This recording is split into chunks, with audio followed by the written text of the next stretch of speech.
రాష్ట్ర వ్యాప్తంగా జనసేన పార్టీకి పెరుగుతున్నటువంటి ఆదరణ, ఈవెన్ పార్టీ ఆది నాయకత్వం కూడా కంట్రోల్ చేయలేని పరిస్థితులలో ఉన్నదనే అంశం తెలుస్తుంది. జనసేనలోనికి వస్తున్నటువంటి వలసలు ఎలాంటి ప్రాబల్యాన్ని భవిష్యత్తులో చూపించబోతున్నాయి? సిల్వేర్ శ్రీశైలం గారు, మీకు ప్యానల్లో ఉన్న మా సోదరుడు నారాయణమూర్తికి చూస్తున్న విషయాలకు అందరికీ నమస్కారం. సరే, మా నారాయణమూర్తి యథాతథంగా అవకథ చెప్పాడు. రాముడు మంచి బాలుడు, మా జగన్ రెడ్డి మంచి పాలకుడు. అయిపోయింది. పనిలో పనిగా కొంత విపక్షాల మీద బురదేయటం. సో ఉపోద్ఘాతం అయింది. అయిపోయింది. నేను జనసేన పార్టీ గురించి అడిగారు, రాకల గురించి. ఒకటైతే వాస్తవం, ఎన్నికల సమయంలో జనాలు వస్తూ ఉంటారు. అయితే వచ్చిన ప్రతి వారిని తీసుకుంటారు, తీసుకున్న ప్రతి వారికి ఎమ్మెల్యే టికెట్లు, ఎంపీ టికెట్లు ఇస్తారనేది అపోహ మాట. ఎందుకంటే పార్టీలో చాలా కాలం నుంచి కష్టపడిన వాళ్ళు ఉంటారు, ఇప్పుడు కొత్తగా వచ్చి ఆశించే వాళ్ళు ఉంటారు. బ్యాలెన్స్ చేసుకుంటూ వెళ్ళడం జరుగుతుంది. వారికి ఉన్న శక్తి సామర్థ్యాలు ప్రజలకి ఏ మేరకు అందుబాటులో ఉంటారో, వారికి సామాజిక వ్యక్తిత్వం ఎంతవరకు ఉంది, సామాజిక బాధ్యతతో ఏ రకంగా ప్రవర్తిస్తారో దాన్ని బట్టి ఉంటుంది. మాకు వైసీపీలో లాగా ఆర్థిక స్థితిగతులను తూకం వేసే పరిస్థితులు మాకు లేవు. కాబట్టి మా వరకు వచ్చేటప్పటికి మేము ఆ విషయం చాలా నిక్కచ్చిగా ఉంటాము, నిర్మోహమాటంగా ఉంటాం. ఇక మా సోదరుడు చెప్పాడు. అయితే మీరు షర్మిల గారి గురించి అడిగితే మావాడు అది తప్ప అన్ని చెప్పాడు. అయితే ఒక మంచి మాట చెప్పాడు, వలస పక్షులు. చాలా మంచి మాట చెప్పాడు మగవాడు. మరి 2019 వరకు వీళ్ళ నాయకుడు కూడా వలస పక్షేగా, హైదరాబాద్ వాసేగా, ఆంధ్ర వాసి కాదుగా. అధికారం వచ్చింది కాబట్టి ఇక్కడ వచ్చి వాలాడే, ఇక్కడ అధికారం పోతే మళ్ళీ వెళ్ళిపోయి హైదరాబాద్ లో వాళ్తాడు. 2014-19 మధ్య మీరు ఇక్కడ ప్రచారం చేసి నెగ్గి మోసం చేసే ప్రజల్ని ఇల్లు కట్టుకున్నాడా మీ పార్ట్నర్ గాని, మీ నాయకుడు గాని? ఈ ఒక్కదాని సమాధానం చెప్పాలి. మా నాయకుడు ఇక్కడ ఇల్లు కట్టుకున్నాడు. మా నాయకుడు ఇల్లు కట్టుకున్నాడు. అడ్రస్ ఉంది. ఎప్పుడు ముందే మీ నాయకుడు గాని, మీ పార్ట్నర్ గాని ఇల్లు ఉందా? అడ్రస్ ఉందా?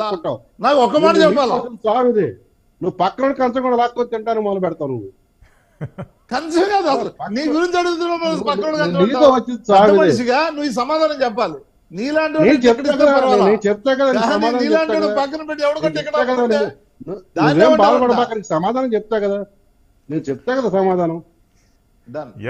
అంటే వలస పక్షులు అంటానంటే నెక్స్ట్ క్వశ్చన్ లో మన నారాయణమూర్తి గారి నుండి మంచి కౌంటర్ తీసుకుంటాను. మీరు కన్క్లూడ్ చేయండి శాంతి ప్రసాద్ గారి. ఇప్పుడు 2014-19 గురించి అడిగారు. 2014-19లో చంద్రబాబు నాయుడు గారు ఇక్కడే ఉన్నాడు, ముఖ్యమంత్రి హోదా ఆయన ఇక్కడ ఉన్నాడు. 14 ముందు హైదరాబాద్ ఉమ్మడి ప్రాంతం కాబట్టి అక్కడ ఉన్నారు వాళ్ళు. 14 తర్వాత చంద్రబాబు ఇక్కడికే వచ్చి ఉన్నాడు. 14 నుంచి 19 వరకు ఇక్కడే ఉన్నాడు. సొంత అడ్రస్ ఉందా నేను అడిగా, దాని సమాధానం చెప్పండి. ఇక్కడ ఉన్నాడు అక్కడ కాదు, సొంత అడ్రస్ ఉందా? సొంత ఇల్లు కట్టుకున్నాడా? ఏమప్పా అతనికి అక్కడ ఊర్లో ఉంది కదా ఇల్లు. ఇప్పుడు మీలాగా డబ్బులో మదించిపోయిన వాళ్ళు ఎక్కడ పడితే అక్కడ ప్యాలెస్లు కట్టుకుంటారబ్బా. ఎందుకంటే ఎవడో డబ్బులు కట్టేస్తుంటారు కాబట్టి. ఈ దాట వద్దు, ఈ తప్పించుకుని పారిపోయే కార్యక్రమం వద్దు. ఇప్పుడు మీరు ఏ విధమైన కమిట్మెంట్ తో ఉన్నారో అర్థం చేసుకో. ఆగబ్బా, నువ్వు పక్కన ప్లేట్ లాక్కుంటాను వాగా. ఏ కమిట్మెంట్ తో ఉన్నారో చూడండి. ప్రజలను మోసం చేయాలి. ఇప్పుడు జనసేన అధినేత విజయవాడలో పడమటలో ఒక ఇల్లు తీసుకొని ఆ ఇంటి అడ్రస్ తో ఓటు కూడా నమోదు చేసుకున్నాడు. మీకు ఆ సంగతి తెలిపి మీ దౌర్భాగ్యం గానీ పడమట హై స్కూల్లో ఓటేసాడు. దానికి వెళ్ళి చూసుకో నువ్వు. ఇప్పుడు తన పడమట సెంటర్ నుంచి నమ్మాలి అంటే ఎందుకంటే పార్టీ కార్యాలయంలో 5 అంతస్తుల బిల్డింగ్ కడుతున్నారు. అందులో ఆ టాప్ ఫ్లోర్ లో పవన్ కళ్యాణ్ గారు శాశ్వతంగా అక్కడ ఉండబోతున్నారు. ఆయన అక్కడి నుంచే తన కార్యకలాపాలు సాగించబోతున్నారు నెక్స్ట్ ఆంధ్రాలో. కాబట్టి అక్కడ నిర్మాణం జరుగుతుంది. నీకు కళ్ళు లేకపోతే నేనేం చేయాలి? అక్కడ ఒకసారి చూస్తే నీ కంటికి కనపడుతుంది. కాబట్టి మా పరిస్థితి. నువ్వు అడిగిన ప్రశ్నకు సమాధానం చెప్పా. ఇకపోతే వలస పక్షి ఎక్కడి నుంచి వచ్చాడు అబ్బా ఈ వలస పక్షి? ముందు Bengaluru palace via lotus palace via Tadepalli palace. కాకపోతే ఈ తాడేపల్లి ప్యాలెస్ ను వయా ఋషికొండ ప్యాలెస్కి వెళ్ళాలనుకున్నాడు కానీ హైకోర్టు సుప్రీంకోర్టు వల్ల కొద్దిగా కుదరకపోయింది. కాబట్టి చింతించబాకండి. అంతలోపనే సమయం కూడా అయిపోయింది.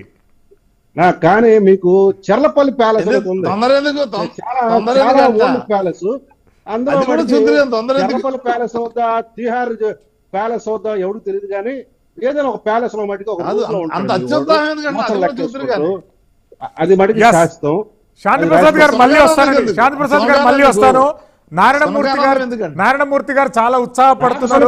ఏంటబ్బా మీ వాడి నిన్న స్టేట్మెంట్ ఇచ్చాడు, నాకు ఇక అధికారం రాకపోయిన పర్లేదు నిర్వేలు అన్ని చూద్దరు కానీ అధికారం శాశ్వతం కాదు, ప్రజలు శాశ్వతం, ప్రజల యొక్క సంక్షేమ శాశ్వతం, ప్రజల అభివృద్ధి శాశ్వతం అన్నాడు. మీ అందరికీ అట్లా కనబడతాయి. సుఖానందం పొందాలంటే పొందండి. ప్రజల అభివృద్ధి శాశ్వతం. ప్రజలకు నేను చేసింది చాలా చేశాను. నాకు ఈ క్షణాన్ని కూడా నేను దిగిపోవాలన్నా కూడా నాకేమీ బెంగ ఉండదు. ప్రజలు హ్యాపీగా ఉంటారు. నేను ప్రజలకు చేసిన సంతృప్తి ఉంది అన్నాడు.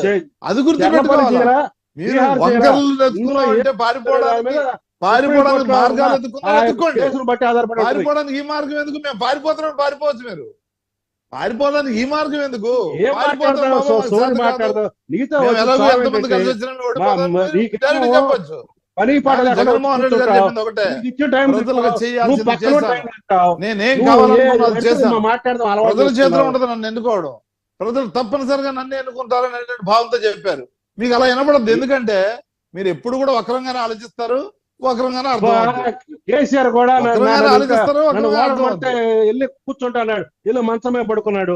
మీ వాడు కూడా అదే వక్రంగా ఆలోచించే వాళ్ళకి వక్రంగానే అర్థం అవుతుంది. ఈ రెండిట్లో ఏదైతే మంచిగా ఆలోచించేవాడు మంచిగా అర్థం అవుతుంది, వక్రంగా ఆలోచించేవాడు వక్రంగా అర్థం సుప్రీం కోర్టు నిశ్చయిస్తుంది. నిశ్చయించిన తర్వాత మీ వాడు చెర్లపల్లి తిహార్ జైలు ఈ రెండిట్లో ఏదో అది ఎట్లా వెళ్తారు? ఇప్పుడు ఆ సిఐడీలు దాంట్లో పవన్ కళ్యాణ్ డబ్బులు ట్రాన్స్ఫర్ కూడా బయటకు వచ్చింది. ఏం బెంగపడాల్సిన అవసరం. సిఐడి వాళ్ళు చూసుకుంటారు, కోర్టులు చూస్తాయి.